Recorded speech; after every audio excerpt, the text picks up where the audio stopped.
Amazing. Right, I've got one final thing. I feel like we've got on really well today. Absolutely. Do you think we've got on really well? Yeah. Good. I might ruin it. Oh boy. I'm used to you could throw anything at me. I don't think I'd get. Bryson, I'm your mate, so if Rick ruins it now, we're cool, okay? I don't think I could live it down by my listeners and viewers if I didn't ask you a certain question. Okay, I know what this is going to be. I'm going to drink some vodka before I just look at my hand shaking. Bryson's about to press end call any second now. So, hey guys, to be honest with you, like you guys have been awesome. I really don't care. Oh, thank you. You're not the only player, okay? But you seem to get the most stick for it. Mm-hmm. The 4-letter word. 4. The which one? 4. Wait, I'm confused. Oh, this could be a great clip. You might have just summarised it. I'm saying you're not the only player to get accused of this, but sometimes maybe not always shouting 4 when they maybe should be shouting 4 if a golf ball's going towards somebody. 4. Okay, FORE. Gotcha. FORE. No, you're fine. I'm totally elaborate. fine. Do you? Yeah. No, people. Okay, that's one of the other ones. I didn't even think about it. I think I've been guilty of this. I've definitely called you out on this a few times, but I'd love to. Only because of what I see on social media, little clip. So please have you say. So the big one was I think at FedEx St. Jude Classic. I think when I hit it right, it didn't hit anybody, but it went through past the bunkers and went kind of into the crowd and went in the crowd, or just short of the cart path. And the trouble with that is that the wind was off the right into the wind, and I hit a shot that I flared it up to the right, and I didn't think at all it would get there. And so most of the time when we hit shots, if we don't think it's going to get there, there's really no reason to say anything, and most guys don't on tour. Now, you could, because of how far I'm hitting it, every single shot say 4. I could be like 4, every single shot. And sometimes that's actually potentially more harmful because people scatter and move and they walk into the direction of the golf ball. When I see a ball and it's close, but I don't think it's going to get to somewhere or whatnot, that's when I'm like, okay, that 1, 2, they can't hear me. They can't hear me because it's into the wind. I could yell as loud as I possibly wanted to yell, and they would not be able to hear me. That's another thing. Now, it doesn't look as good. People think that I'm not being respectful at all. I don't care about patrons or people on the side. That's the farthest thing from the case. I've hit people before, and it's been the worst possible feeling in the world. So don't ever think that, I don't care about fans or whatnot. Scotty Scheffler at the Ryder Cup hit one into someone the left of 6 at the Ryder Cup, and like I was sitting there helping the guy was bleeding and everything. It's just an awful situation.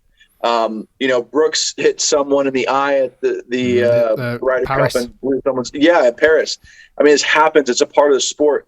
And don't think for one bit that we don't feel terrible for it. I hit somebody back in 2017 in Louisiana over on the left. Sometimes it's impossible to do anything. The one time though that looks like I should be yelling for and it doesn't is sometimes the one where I get the most slack for it. And most of the time it's because 1, I don't think it's going to get there. And 2, if I'm yelling 4 every single time, it's not a good situation to other players that are on other holes. There's a lot of things going on in those moments as well. But the biggest thing for me that really is, I think hopefully eye-opening to people is that when it's into the wind, you can't yell loud enough. It's impossible. Doesn't mean they wouldn't hear you. They wouldn't hear, and it's not quick enough. And if anything, if they scatter more because of it, yeah, that's a problem too. Now, if I miss it so far right that it's never going to hit anybody, there's nothing you can really do on that end either. Now, if it's going for someone, I see it's going for some people, I always yell for. I mean, people clearly hear me all the time, but unfortunately the broadcast, television, media, people that see it, they don't necessarily understand the situation. So the one was FedEx St. Jude. I did not think it was getting there. nor did it actually get there. It landed before them and rolled into the crowd. That was one of the other. Another one, I can't even remember off the top of my head. Please enlighten me, because I can explain the situation if I remember the situation. Because for me, it's like that's so irrational that I don't even remember it for me in my head. If there's a moment where it's like, oh, I messed up, I will 100% own up to it. And I'm not afraid of doing that.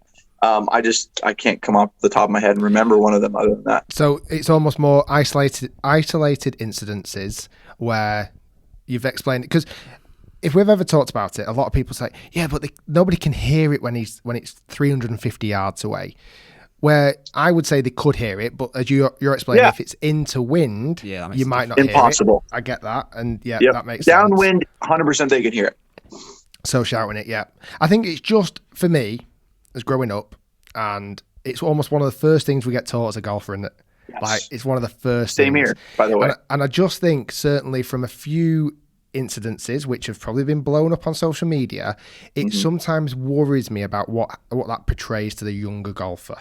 Like, I would hate for a 12-year-old who is just your biggest fan kind of flicks on social media and goes, yeah, well, Dad, Bryson doesn't shout it. Do you know? And I think that's my only thing. I've got 3 young children, and I'd like to think I'm bring them up, and if they play golf, you'll teach them the right mannerisms. Which, by the way, you carry yourself so well on the golf course. It's just those little isolated incidences. Which, you know what? I'm glad I've asked you, and I'm glad you answered it so well. I didn't know what to expect from that. Yeah, but and I would love to have another instance, because I honestly don't remember, because my brain was like, that's so illogical. If anybody asked me, I could easily explain the situation. That was the only one where I missed it right and it blew up, and that's a memory of mine at FedEx St. Jude when I hit it just barely over those bunkers to the right, because I'm going 50 yards left of that, and so when I flare it right, it's into the wind off the right. I'm just like, it's not going to get there, and it flies that far for whatever reason, because I hit it high off the face. It doesn't hit anyone. It actually lands short and goes in. People are like, oh, he didn't yell FORE again. It's just like, okay, this thing doglegs 90 degrees left. Yeah. And like, I flared it right. It's not going to get there. And I couldn't even yell FORE to make people aware of that situation. So that was one. I would love to explain another one. I don't know. Do you have one? I don't know. I probably have. I don't know the exact single tee shots.